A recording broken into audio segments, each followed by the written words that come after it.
Я прежде благодарю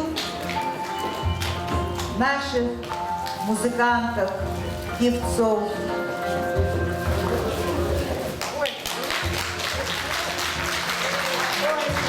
Спасибо. А сейчас я еще хочу. У нас сегодня двойной праздник. Это праздник торжественный вечер. Торжественный вечер поэзии, музыки. Ой, сегодня юбилейный день нашего дорогого композитора Натальи Кирилловны Барановой. Поздравляю с днем рождения! Дорогие друзья, здесь собрались все поклонники большого творчества Союза поэзии и музыки. И поэтому я желаю милым всем, вообще поклон низкий всем исполнителям, композиторам.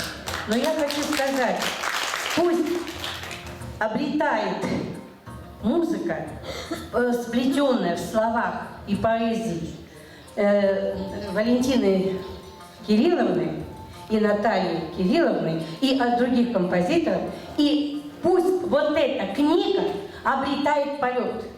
Пусть она летит, понимаете, в народ, делает красоту. И пусть она несет молодежи любовь к родине, пусть к малой. И пусть берегут нашу родину, понимаете.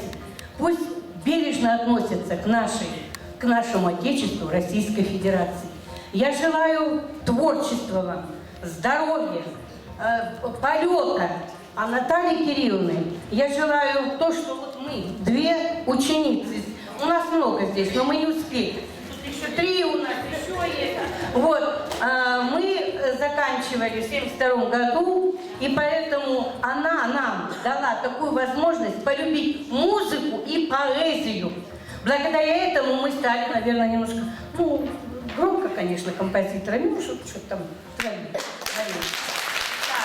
И хочется поздравить еще Наталью Кирилловну, ей 50 лет педагогического стажа. И мы, пусть вот эти цветы мы не дарим, мы дарим живые. Пусть они будут у вас наслаждают цветением, они скоро зацветут. Желаю вам всего хорошего. Правда, Тонечка? Все. Наталья Кирилловна. Я бы попросила, прежде чем Наталья Кирилловна что-то скажет, сыграть. Она написала песню для стихотворения «Брусничный край». Наталья Кирилловна, сыграйте красиво эту мелодию.